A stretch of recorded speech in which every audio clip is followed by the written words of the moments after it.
Hello అండి. నేను మీ Shiva from Pennsylvania state, United States of America. Lavanya యొక్క శృంగార పర్వం గురించి మనం ఈరోజు విశ్లేషిద్దామండి. లావణ్య దగ్గర మీడియాకు రాని రహస్యాలు ఆమె దగ్గర ఉన్నాయట. అవేంటో మనం కూడా డిస్కస్ చేద్దాం. అసలు లావణ్య మస్తాన్ సాయి అరెస్ట్ కాగానే కాస్త జంకుతూ మాట్లాడింది. భయమే ఉందని చెప్పింది. ఎందుకు? మస్తాన్ సాయిని పైన కేసు పెట్టింది. తనను పెళ్లి చేసుకోవాలని భార్య పిల్లలు వదిలేసి రాజ్ తరుణ్ సహాయంతో మస్తాన్ సాయి పైన కేసు ఎందుకు పెట్టింది? చింటూ, షరీఫ్ మొదలగు వ్యక్తుల పైన రేప్ కేసు కూడా పెట్టింది. ఈవిడ వలన ఒక వ్యక్తి ఆత్మహత్య కూడా చేసుకున్నది. ఎలా? మరి డ్రగ్స్ విషయంలో కేవలం మస్తాన్ సాయి అరెస్ట్ అయ్యాడు. మరి లావణ్య ఇంకా ఎందుకు అరెస్ట్ కాలేదు? ఈ విషయాల గురించి ఈరోజు మనం విశ్లేషిద్దామండి. నెలకు పైన రాజ్ తరుణ్ లావణ్య కేసు అనేది మొదలైంది. రాజ్ తరుణ్ నాకు కావాలి, రాజ్ తరుణ్ నన్ను మోసం చేశాడనేసి ఆవిడ మీడియా ముందుకు రావటం, తర్వాత ఈ కేసులో కేవలం లావణ్య సెంట్రల్ అయిపోయింది. రాజ్ తరుణ్ ఒక అమాయకుడిగా ప్రస్తుతానికి బయటపడ్డాడు. ఇప్పుడు కేసు అంతా లావణ్య చుట్టే తిరగడం ప్రారంభించింది. ఎలా? అసలు లావణ్య ఎందుకు ఈ విధంగా తయారైపోయింది అనేది మనం చూస్తే గనక, మస్తాన్ సాయి ఆయన ఐఐటి స్టూడెంట్, ఎంతో జ్ఞానాన్ని సంపాదించినటువంటి వ్యక్తి. తన జ్ఞానానికి అనుగుణంగా తను సాఫ్ట్వేర్ కంపెనీలు పెట్టడం, నడిపించుకోవడం అనేది చేస్తున్నాడు. కానీ తను సంపాదించినటువంటి జ్ఞానాన్ని కాస్త వక్రదారిన పట్టించాడు. అమ్మాయిలతో శృంగారం జరపడం, అమ్మాయిల యొక్క న్యూడ్ వీడియోస్ తీసుకోవడం, వాళ్ళని టార్చర్ చేయటం, వాళ్ళను బ్లాక్మెయిల్ చేయటం, వాళ్ళ నుంచి డబ్బులు లాక్కోవడం అనేది మనం చూస్తున్నాం. అరెస్ట్ అయినప్పుడు 100లకు పైగా ఆయన సెల్ ఫోన్లో ఈ న్యూడ్ చిత్రాలు బయటపడ్డాయి. మరి ఇక్కడ మస్తాన్ సాయి అరెస్ట్ అయినప్పుడు లావణ్య భయపడింది. భయమే కదా అనేసి ఆయన మీడియా పూర్వకంగానే తను అంగీకరించింది. ఎందుకంటే మస్తాన్ సాయి సెల్లో మస్తాన్ సాయి లావణ్య శృంగారం జరిపినప్పుడు వీడియో అనేది చిత్రీకరణ జరిగింది. ఆ వీడియో అనేది మస్తాన్ సాయి దగ్గర ఉంది. ఉన్నప్పటికీ కూడా లావణ్య భయపడలేదు. ఎందుకంటే ఆ మస్తాన్ సాయి సెల్లో ఎప్పుడైతే ఈ అశ్లీల చిత్రాలు అయితే ఉన్నాయో అప్పటి నుంచి లావణ్యంలో కూడా ఒక దుర్బుద్ధి అనేది పుట్టింది. సో లావణ్య మస్తాన్ సాయితో శృంగారం జరిపేటప్పుడు లావణ్య కూడా తన సెల్ ఫోన్లో ఈ వీడియో బంధించడం, లేదా మస్తాన్ సాయి సెల్ నుంచి తన వీడియోలు కొన్ని ఈవిడ సెల్లోకి ట్రాన్స్ఫర్ చేసుకోవడం అనేది జరిగింది. సో ఇప్పుడు మస్తాన్ సాయి అనుకుంటున్నాడు, అందరి వీడియోలు నేను చిత్రీకరించాను కాబట్టి నా చేతిలో అందరు కీలు బొమ్మలు అనుకుంటున్నాడు. కానీ లావణ్య చేతిలో మస్తాన్ సాయి కీలు బొమ్మ అయ్యాడు. మస్తాన్ సాయి లావణ్య కీలు బొమ్మగా మార్చుకుందాం చూశాడు. కానీ లావణ్య ఏం చేసింది? తన తెలివిని ఉపయోగించి మస్తాన్ సాయినే కీలు బొమ్మగా మార్చుకుంది. ఇది లావణ్యలో ఉన్నటువంటి ప్రత్యేకమైనటువంటి లక్షణం, రైట్? సో అంతేకాకుండా లావణ్య ఈ వీడియోల ఆధారంగా తనకు వచ్చినటువంటి ఆలోచన ఏంటంటే, ఈ దుర్బుద్ధి వలన చింటూతో, షరీఫ్తో, వాళ్ళతో కూడా శృంగారం జరిపింది. పైగా అసలుకు ఆమె ఆడియో వింటుంటే చాలా చిరాకు వేసింది. ఎలా? ఇప్పుడు రాజ్ తరుణ్ నేను కేవలం కలిసి ఉన్నాము, అతను నాకు అన్నయ్య లాంటి వాడు అనేసి చెప్పటము, చింటూతో శృంగారం జరిపినట్టు ఆడియో కూడా రిలీజ్ అయింది. అయినప్పుడు కూడా చింటూ నాకు తండ్రి లాంటి వాడు అని చెప్పడం. ఇంతటి దుర్మార్గమైనటువంటి ఆలోచన ఎవరికి వస్తుందండి? మరి ఈవిడ వలన ఒక వ్యక్తి కూడా ఆత్మహత్య చేసుకున్నాడు. కనీసం వాళ్ళు ఏమాత్రం రిగ్రెటెన్స్ కనిపించలేదు. అసలు చూడండి, ఇంతమందితో శృంగారం జరిపింది ఆవిడ. అందరి వీడియోలతో ఆవిడ తన సెల్ ఫోన్లో బంధించుకుంది. కానీ రాజ్ తరుణ్ కావాలంటుంది. నువ్వు లావణ్య, నువ్వు మస్తాన్ సాయితో, చింటూతో, షరీఫ్తో, ఇంకా ఎంతమందితో నువ్వు శృంగారం జరిపావో తెలియదు.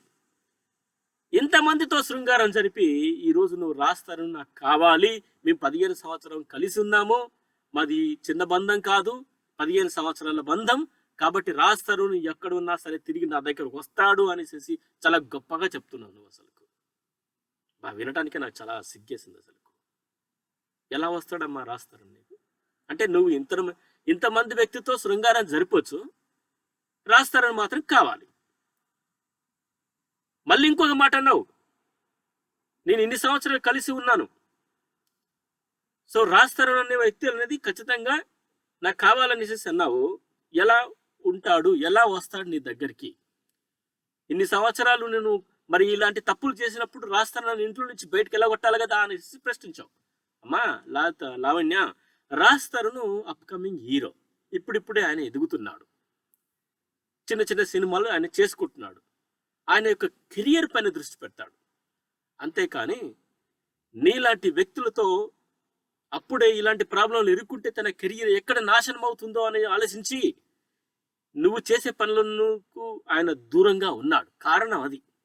అంతేకాని నేను ఇంటి నుంచి ఎలా కొట్టేస్తా, అబ్బా నేను ఇంటి నుంచి ఎలా కొట్టేస్తా, నువ్వు రచ్చ చేస్తావు కదా, రచ్చ చేసేస్తే ఆయన సినిమా కెరీర్ అప్పుడే దెబ్బతినేది. అందుకనే నిన్ను ఇంటి నుంచి వెళ్ళగొట్టలేదు లావణ్య, అది గమనించు. సో ఇప్పుడు మస్తాన్ సాయి అరెస్ట్ అయిన తర్వాత ఆయన ఫోన్ సంభాషణ తన భార్య పిల్లలకు చేసుకోలేదు, అమ్మా నాన్నలకు ఫోన్ చేసుకోలేదు, లావణ్యకు ఫోన్ చేశాడు. ఆ సంభాషణ కూడా బయటపడింది. సో ఇక్కడ ఆ సంభాషణలో మనం ఆ విషయాలను విశ్లేషిస్తే కనుక లావణ్య ఖచ్చితంగా తప్పులు అనేది ఖచ్చితంగా చేసింది. 99% ఖచ్చితంగా ఆవిడ తప్పులు చేసింది. అందరి వీడియోలు ఆ విధంగా ఆమె సెల్ ఫోన్లో రికార్డు చేసి ఇదే ఆమె స్పెషల్ క్యారెక్టర్. సో ఇప్పుడు మనం గమనించవలసింది ఏంటంటే రాస్తారని ఎప్పుడు పక్కబడిపోయాడు, ఆయన సేఫ్ మోడ్లోకి వెళ్ళిపోయాడు.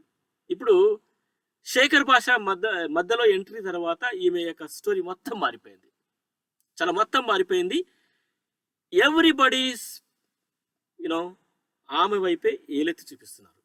ఇప్పుడు ఒక విషయం లావణ్య నువ్వు గమనించవలసింది ఏంటంటే, సమాజం అనే న్యాయస్థానంలో నువ్వు నిందితురాలు, సో నువ్వు తప్పులు చేశావు, కానీ నీ దగ్గర ఇంకా వీడియోలు ఉన్నాయని చెప్పి. అమ్మ లావణ్య, నీ దగ్గర వీడియోలు ఉంటాయి, అవన్నీ శృంగార వీడియోలు తప్ప ఇంకేమీ లేవు కూడా. ఈ శృంగార వీడియోలను కోర్టు అసలు పట్టించుకోదు, అది నీ వ్యక్తిగతమైన విషయం. నువ్వు ఈ శృంగార వీడియోలన్నీ దగ్గర చేసుకొని వాళ్ళ అమ్మ నాన్నలకు వాళ్ళ భార్యలకు ఫోన్ చేసి నువ్వు ఎమోషనల్ బ్లాక్మెయిల్ చేశావు. కోర్టు ఈ విషయాలు పెద్దగా పట్టించుకో తల్లి లావణ్య. సో ఇకనైనా నీ యొక్క వ్యక్తిత్వానికి చెక్ పెట్టు. సో ఇప్పుడు మన ముఖ్యమైన పాయింట్ ఏంటంటే డ్రగ్స్. ఇప్పుడు డ్రగ్స్ విషయానికి వచ్చేసరికి మస్తాను చాలా డ్రగ్స్ వ్యాపారం చేశాడు, ఆయన పట్టుబడ్డాడు, ఈరోజు అరెస్ట్ అయ్యాడు. మరి మస్తాన్ సాయి చేతిలో ఈ యొక్క లావణ్య కూడా ఒక పెడ్లర్గా మారింది, ఆమె కూడా పట్టుబడింది, 40 రోజులకు పైగా జైల్లో కూడా ఉంది, వచ్చేసింది. సో మరి తర్వాయి భాగం లావణ్య అరెస్ట్ చేస్తారా, కేవలం పెడ్లర్గానే భావించేసేసి మరి ఈమె డ్రగ్స్ తీసుకునే వ్యక్తిగా ఆమెను వదిలేస్తారా అంటే వదిలేరు. ఇక్కడ ఇంకొక ట్విస్ట్ ఏంటంటే, నార్సింగ్ పోలీస్ స్టేషన్లో కూడా ఎవరో ఒక పోలీసు ఈమెకు హెల్ప్ చేస్తున్నాడు అనేసి. అది ఎంతవరకు నిజం మనకు తెలియదు, కానీ డ్రగ్స్ తీసుకొని అలవాటు పడి మళ్ళీ మారిన వ్యక్తులను కోర్టు క్షమిస్తుంది, కానీ పెడలర్గా మారినటువంటి వ్యక్తులను మాత్రం ఖచ్చితంగా కోర్టు పనిష్ చేస్తుంది. సో ఇక్కడ లావణ్య పెడలర్గా ప్రార్థించింది కాబట్టి ఖచ్చితంగా కోర్టు ఆమెను విడవదు. ఇంకా ఇప్పుడే మస్తాన్ సాయిని అరెస్ట్ చేసింది కాబట్టి ఇంకా విషయాలు బయటికి వస్తాయి. త్వరలో లావణ్య అరెస్ట్ కూడా కాబట్టి జరగబోతుంది.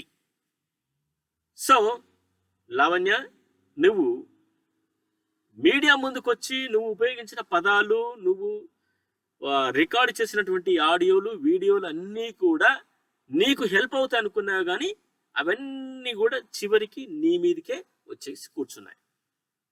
సో లావణ్య, ఇకనైనా సరే నీ శృంగార పర్వాన జీవితానికి చెక్ పెట్టు. కనీసం నీకు సపోర్ట్ చేసేవాడు ఒకడు లేడు. నీ అమ్మ నాన్నలు కూడా నువ్వంటే భయపడుతున్నారు. అసలు ఆమె మాట వినకపోతే రాచి రంపాన పెడుతుంది అనేసి మీ అమ్మ నాన్నని చెప్పారు. సో నీకు ఇంకా ఎవరు కూడా సాయం చేయరు. నువ్వు మంచి వ్యక్తి అయితే నీకు సాయం చేస్తారు, కానీ నువ్వు చేసే ఘనకార్యాల వల్ల నీకు ఎవరు కూడా సాయం చేయరు. కాబట్టి నీ యొక్క వ్యక్తిత్వాన్ని మార్చుకోవడానికి ప్రయత్నించు. సో ఇక్కడ మనం గమనించవలసిన విషయం ఏంటంటే, లావణ్య తన చేతితోని తన జీవితాన్ని సర్వనాశనం చేసుకుంది. సో ఇలాంటి విషయాలని మనం మీడియా ముందుకు వచ్చి మాట్లాడటం అనేది నాకైతే చాలా రొంపగా అనిపించేసింది. ఎందుకంటే లావణ్య యొక్క జీవితం ఏ యాంగిల్ చూసినా ఓ శృంగార జీవితమే కనిపిస్తుంది తప్ప ఆమె చేసిన ఒక ఘనకార్యం ఒకటి కూడా లేదు. అసలు అప్కమింగ్ హీరోను అడ్డు పెట్టుకొని ఏదో సాధిద్దాం అనుకుంది, కానీ తను ఏమీ సాధించలేకపోయింది.